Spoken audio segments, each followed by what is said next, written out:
Hello friends, once again welcome back to my YouTube channel correct CSC.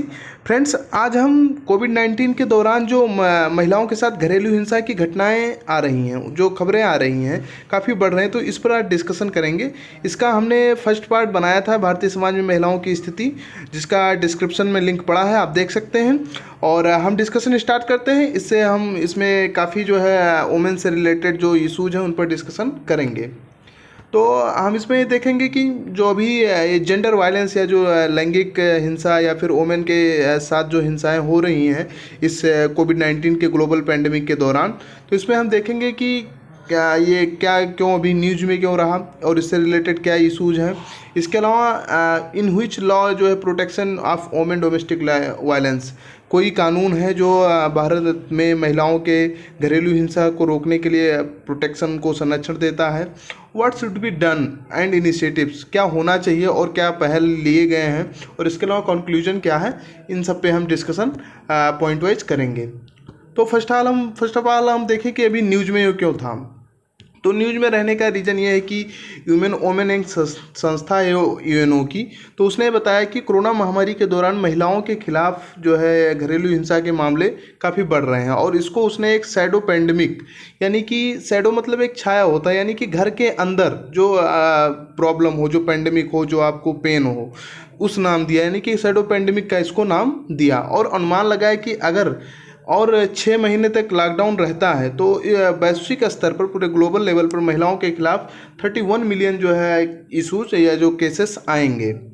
Bharat में अगर हम specially Bharat की बात करें तो भारत में राष्ट्रीय महिला आयोग के पास 23 मार्च से लेकर के 1 अप्रैल के बीच में 69 जो है वोमेन इशू आए, और उसमें से अधिकतर जो इशू आए वो नॉर्थ इंडिया के पंजाब स्टेट से आए हैं। ये तो एक बहुत छोटा जो है डाटा है 1 वीक का, बट आप सोचिए कि एक मंथली लेवल पे कितना बड़ा एक ये जो है डाटा रहा होगा।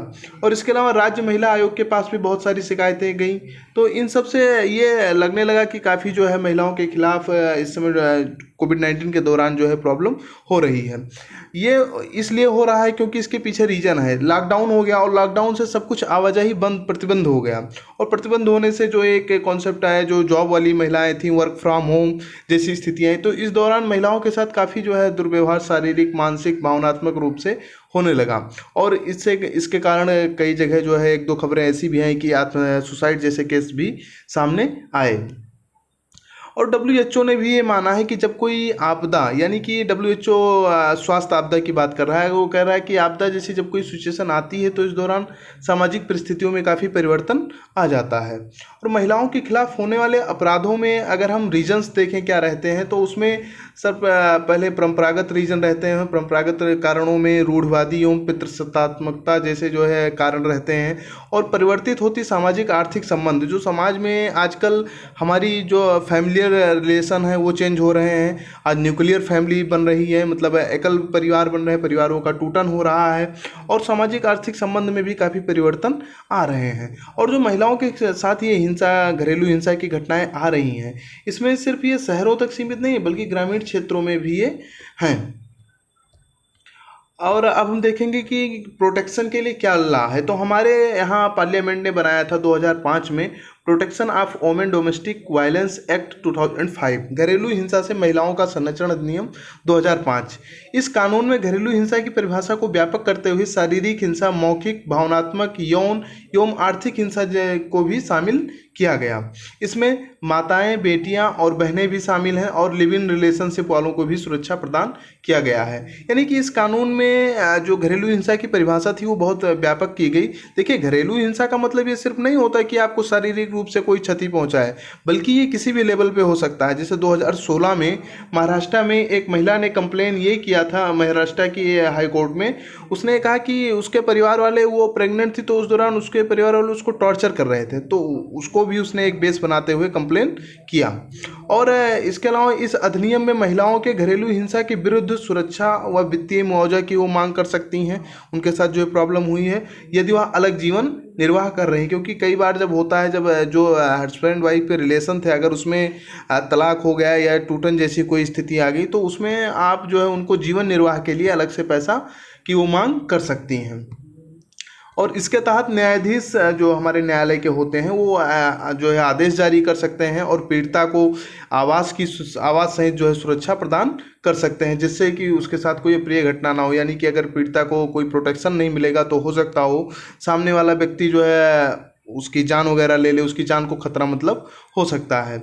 और अगर स्पेशली इस आदेश का मतलब इस आदेश के साथ कोई उल्लंघन होता है कि मान लीजिए कोर्ट ने कहा था कि आप पीड़िता से नहीं मिल सकते या उसको कोई शारीरिक चोट आप पहुंचा रहे हैं, तो इस दौरान अगर आप ऐसा करते हैं तो 1 साल का अपराध, 1 साल के लिए आपको कैद और 20,000 रुपये तक जुर्माना लगाया जा सकता है। और ये एक संज्ञेय अपराध होगा, यानी कि आपको तुरंत जेल जो है भेजा जा सकता है।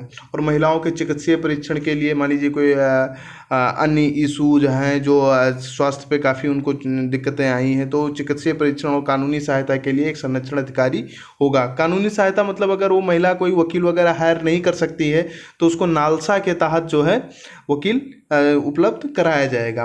और यह कानून जो है भारत द्वारा 1993 में महिलाओं के विरुद्ध सभी प्रकार के भेदभाव संबंधी अभिसमय के भी अनुरूप है। यानी कि जो हमारे यहाँ एक्ट बनाया गया ये सिर्फ भारत की परिस्थितियों को नहीं बल्कि जो वैश्विक स्तर पर हमने सम्मेलन के जो हिस्सा रहा है भारत उसके भी अनुरूप है। और एक ये कानून है दहेज निषेध अधिनियम 1961। इसमें कहा गया है कि दहेज लेना और देना दोनों अपराध हैं, यानी कि ना तो आप दहेज ले सकते हैं और ना ही दे सकते हैं। और अगर ऐसा कोई करता है तो उस व्यक्ति को 6 माह का कैद या 5,000 रुपये का जुर्माना लगाया जा सकता है। और इस कानून में 1984 में 86 में संशोधन करके इसे और भी मजबूत बनाया गया।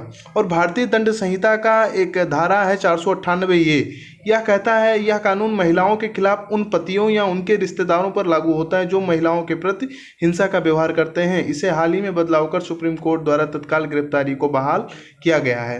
जैसे किसी महिला के साथ घरेलू हिंसा हुई और उसकी मौत होगी तो उसमें से पति का हाथ नहीं होता बल्कि उनके परिवार में उनकी जो है सास भी शामिल होती हैं, उनकी बहन भी शामिल होती हैं, हस्बैंड की मतलब परिवार के कई लोग जो है उस महिला के खिलाफ जो है हिंसा में शामिल होते हैं। तो यह इसमें जो है इनको भी शामिल किया गया है। और अब हम देखें कि क्या इशू हैं, इशू घरेलू हिंसा से जुड़े मुद्दे क्या हैं। तो मुद्दों की अगर हम बात करें तो मुद्दे कई हैं। जैसे फर्स्ट ऑफ यही है कि लैंगिक पूर्वाग्रह एवं लैंगिक तटस्थता का अभाव, यानी कि जो सेक्स न्यूट्रलिटी है उसको लेकर भी हमारे यहाँ अभाव है। कई बार ऐसा देखा जाता है कि जो घरेलू हिंसा के तहत महिलाएं शिकायत दर्ज कराती हैं उसमें बहुत सारी शिकायतें फर्जी होती हैं। एक रिपोर्ट के अनुसार ये बताया गया कि जितने भी शिकायत दर्ज किए जाते हैं उसमें से 5% शिकायत जो है फर्जी होते हैं। और दूसरा कि पुरुषों के खिलाफ अगर कोई शोषण होता है, इसका अपोजिट मान लीजिए हो रहा है, किसी महिला के साथ हो रहा है वो तो ठीक है, लेकिन अगर किसी पुरुष के साथ हो रहा है तो उनके प्रोटेक्शन के लिए कोई लॉ नहीं है। जबकि ये भी एक सच है कि पुरुषों के साथ भी कई बार शोषण की खबरें आती हैं। और वैवाहिक बलात्कार से संबंधित दुर्व्यवहार को शामिल नहीं किया गया। जैसे घरेलू हिंसा से जो रिलेटेड लॉ है इसमें ये नहीं शामिल किया गया कि रेप जैसी चीज़ों को इसमें नहीं शामिल किया गया, उसको एक घरेलू हिंसा के रूप में माना गया है, जबकि रेप एक अलग इशू है।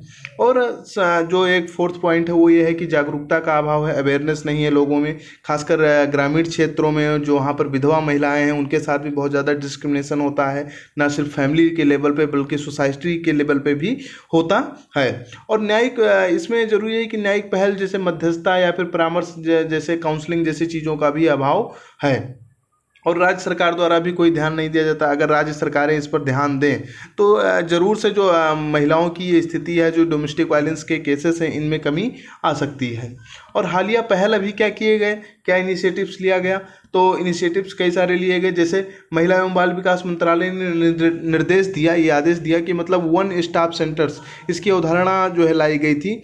तो इसमें कहा गया कि जो भी पीड़िता है उसके मेडिकल जांच या फिर पुलिस सहायता और कानूनी सहयोग को सुनिश्चित किया जाए, उसमें कोई लापरवाही ना हो। और राष्ट्रीय महिला आयोग ने जो है एक हेल्पलाइन नंबर भी जारी किया जिस पर महिलाएं शिकायत दर्ज करा सकती हैं अगर उनके साथ कोई प्रॉब्लम हो रही है।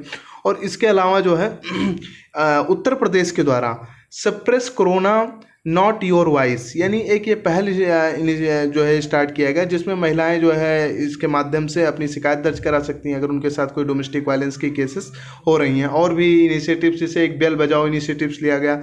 इसके द्वारा जो युवा हैं उनसे अपेक्षा की गई कि आप जो महिलाओं के साथ हिंसा हो रहे हैं उनको आप रोकने का अपने स्तर पर प्रयास करें। एवं मुंबई पुलिस के द्वारा एम्पावर 1 on 1 यानी कि जो है ये महिलाओं के प्रोटेक्शन के लिए भी एक इनिशिएटिव्स लिया गया है बॉम्बे के द्वारा।